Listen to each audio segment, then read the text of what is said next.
Will it bounce back? Oh! Oh yeah! Okay, other than using a 3D printed this door stopper, you can also try using this $1.30 popular rubber.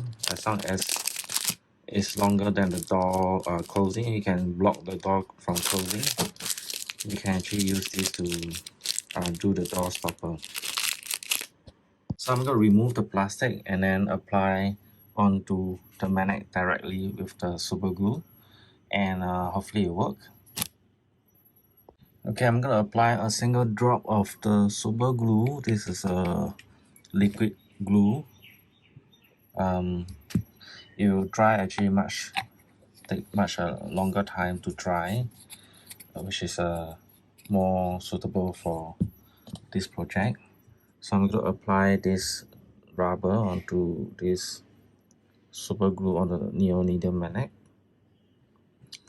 It will take some time to dry.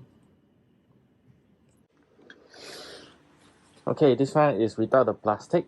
It's super glued to the eraser, the magnet.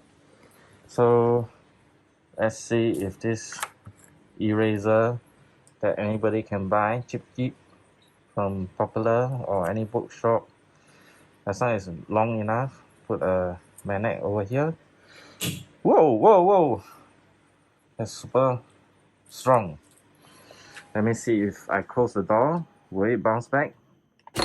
Oh! Oh yeah! Yeah! So this one anyone can do, just a rubber and 2 neodymium magnet and super glue. You can create a very good door stopper. And another neodymium magnet from the hard disk. You pull out. Whoa!